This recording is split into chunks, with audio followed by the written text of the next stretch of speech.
Well, good morning again. Good morning. There was a woman who went to the beach with her children one time. And her little 4-year-old son ran up to her, grabbed her hand and led her to the shore where he pointed out a dead seagull that was in the sand. The little boy says, "Mommy, what happened to him?" She said, "Well, he died and went to heaven." The little boy thought about that for a moment. He says, "And God threw him back down?"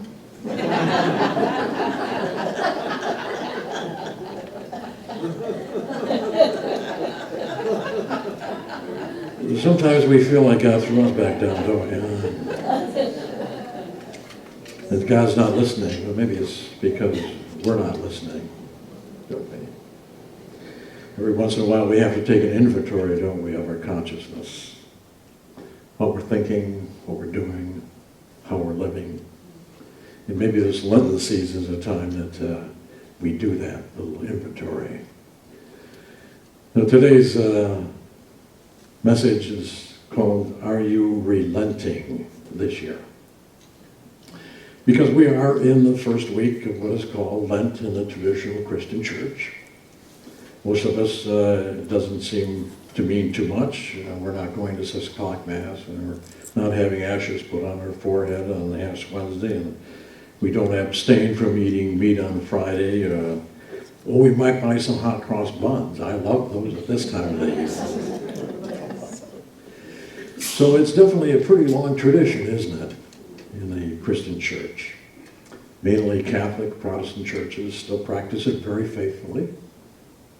The word Lent comes from the Anglo-Saxon word for spring, by the way, which is derived from a verb that means lengthen.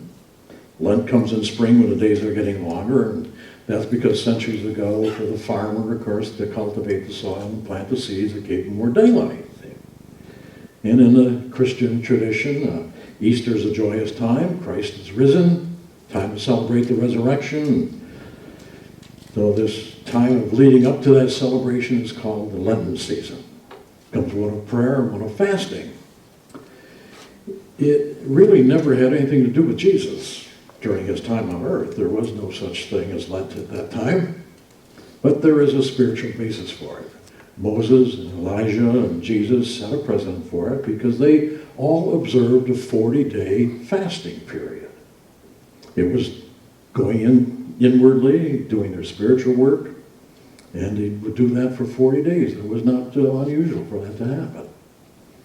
For Jesus, 40 days in the wilderness certainly was his preparation for the tribulation that he knew was coming, which of course eventually led to his death.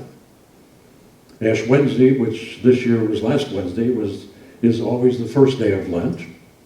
Ashes are sprinkled on the forehead. It's a token of repentance for any sins that we may have committed. It always comes 46 days before Easter. 40 weekdays following Ash Wednesday constitute Lent. The 6 Sundays during that period are not considered part of Lent, by the way.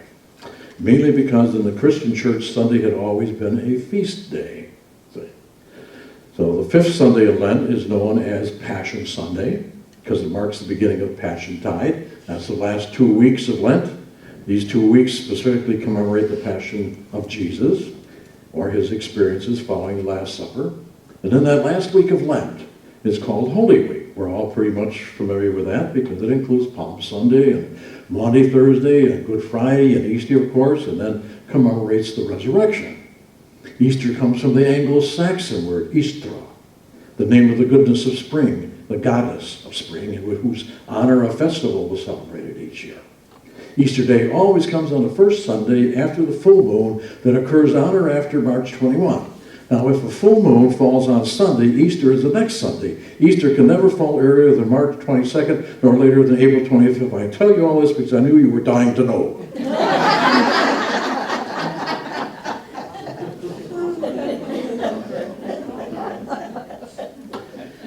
So what's in it for us in unity? Because we don't normally put a lot of ceremony or ritual to Lent and Easter, but we can make it kind of a meaningful time for us. In fact, if we go to Galatians 5:25, we find this affirmation. if we live by the Spirit, let us also be guided by the Spirit. And Charles Filmer, our Uni co-founder, he wrote a book called Keep a True Lent. And in it he said this, that during Lent, we as metaphysicians can abstain from error thinking and meditate on spiritual truths until we incorporate it into the consciousness of oneness with the Father.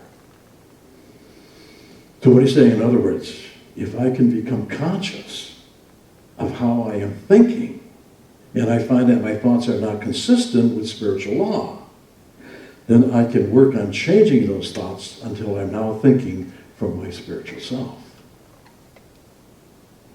And so this time of Lent is really a time of preparation, time of gradual awakening. It could be even a time of healing for us.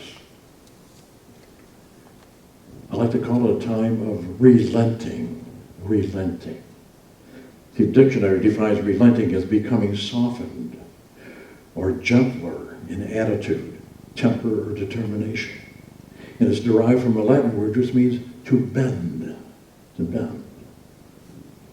So it's time to let go, to be more loving, more gentle in our thinking about ourselves and about others, not being so quick to anger, maybe being less controlling, to be relenting, to be more aware of who and what we are, perhaps.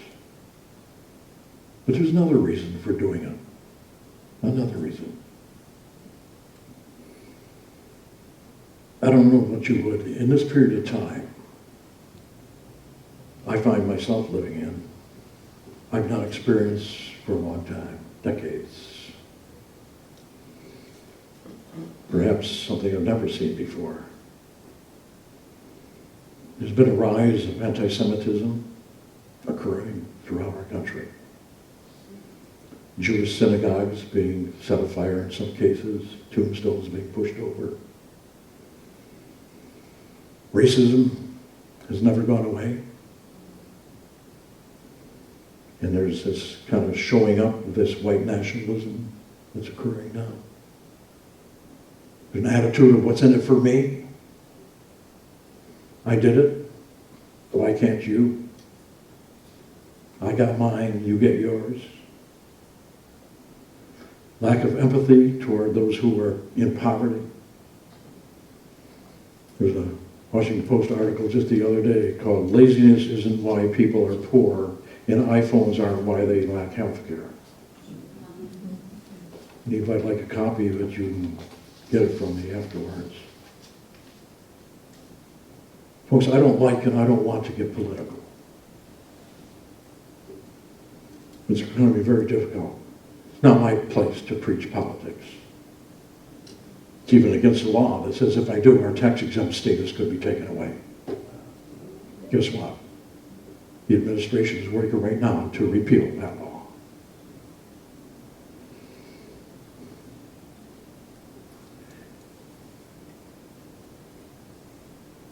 But I do have a responsibility. I have a responsibility to preach love. A love of God, love of ourselves, a love of others, and to teach oneness, that we are all one.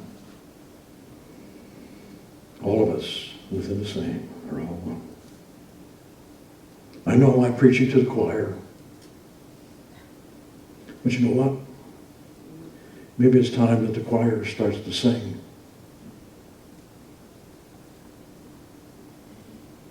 I know we try hard to be expression of spirit in God and source and unity. Our fifth principle, demonstrate what you believe by living it. But we also do a good job of keeping what we believe to ourselves. Maybe the time has come for us to take that light from underneath that bushel and shine it out there. I want to share with you this morning a video I came across just this past week. It was cited in one of the newspapers. It's only 6 minutes long. It's had over 78,000 views now. It's short but a very powerful message by a woman called Valerie Kaur.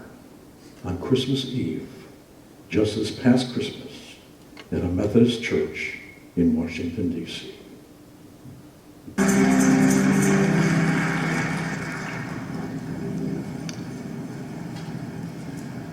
Waheguru ji ਕਾ ਖਾਲਸਾ, ਵਾਹਿਗੁਰੂ ਜੀ ਕੀ ਫਤਿਹ.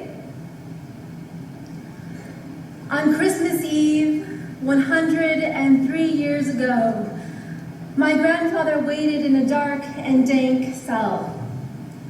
He sailed by steamship across the Pacific Ocean from India to America, leaving behind colonial rule. But when he landed on American shores, immigration officials saw his dark skin, his tall turban worn as part of his Sikh faith, and saw him not as a brother, but as foreign, as suspect, threw him behind bars where he languished for months.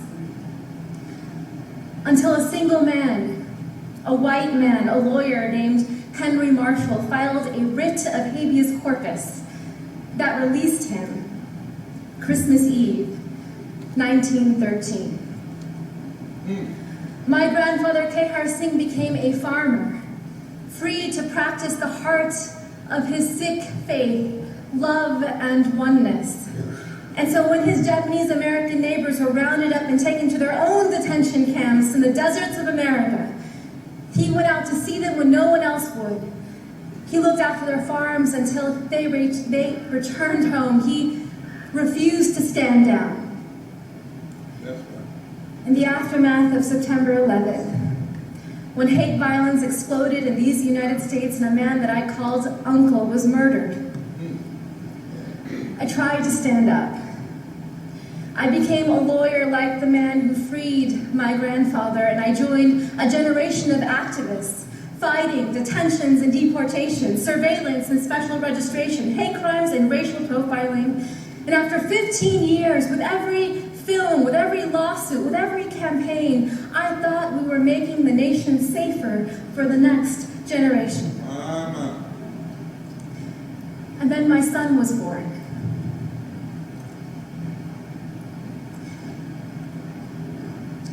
On Christmas Eve, I watched him ceremoniously put the milk and cookies by the fire for Santa Claus.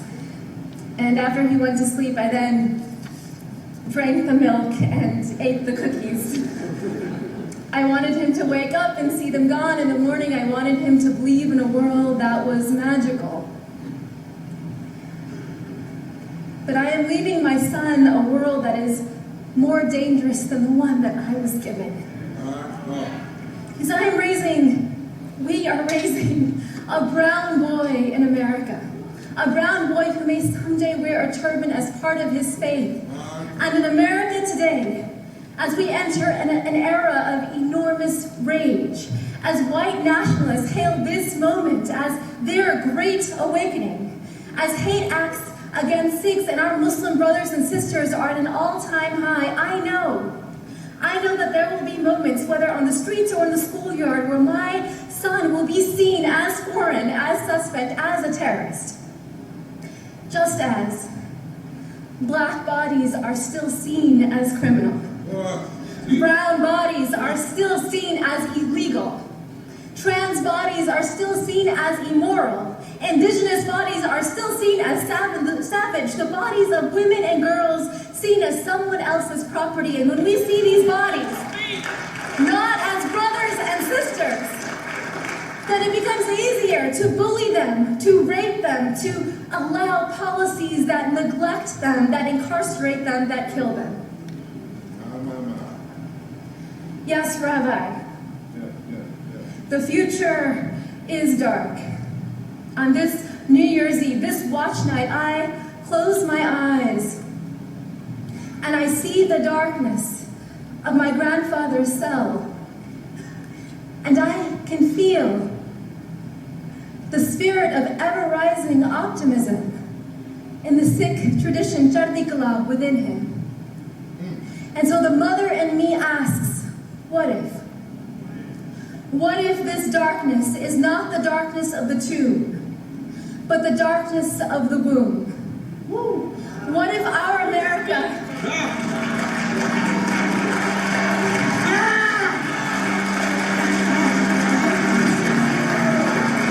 Jesus!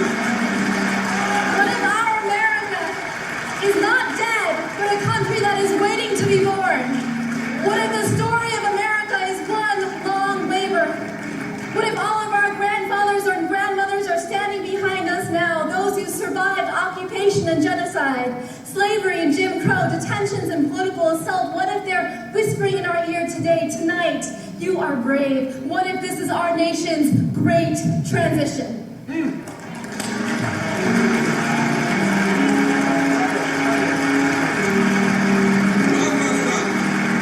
What does the midwife tell us to do? Breathe. And then, because if we don't push, we will die. If we don't push, our nation will die. Tonight, we will breathe. Tomorrow, we will labor and love through love. And your revolutionary love is the magic we will show our children.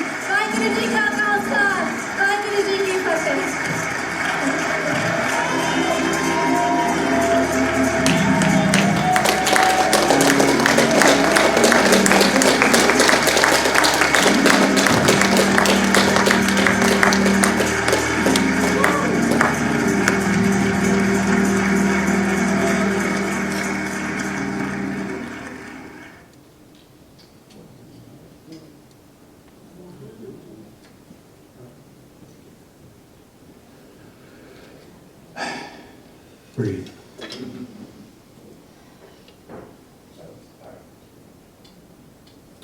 Breathe, push. Is it mine to do?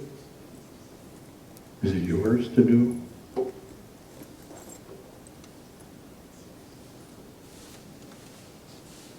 Maybe not only by our beliefs, but by our actions. By who and what we are. Because if I have any doubts in my mind of my oneness with people in my community, in my country, in my work, maybe this Lenten season is a time I have to look deep within myself. To discover it, to let it surface, to feel it, and then ask for forgiveness. And have the strength and the courage to change my thoughts. If there's any thought of prejudice, feeling of superiority, that I'm better than someone else. A relenting, if you will. A softening of the attitude and the temper and determination toward others who are not exactly like me. And I don't mean tolerance, because tolerance has no place in a change of attitude. It's acceptance. Only acceptance. And then what can I do beyond making sure my thinking is in tune with Spirit, with God, with Source? To be active in my church, perhaps, or other proactive groups, maybe write letters to my congressmen, to my senators, and maybe to my president. And be the example then of what I think and say and do. I think Jesus would like that, wouldn't you? He was our way shower this Easter season, and you know it's primarily all about Jesus, it's also about you and me. And we can be the way shower too. If there needs to be a resurrection, a renewal in my thinking, and maybe in my deeds, maybe this is the time in the next 2 weeks to do that. In meditation, in my prayer, in all my thoughts and all my deeds. Are you relenting this year? I am. I hope you are too. God bless you. God bless you, Port St Lucie.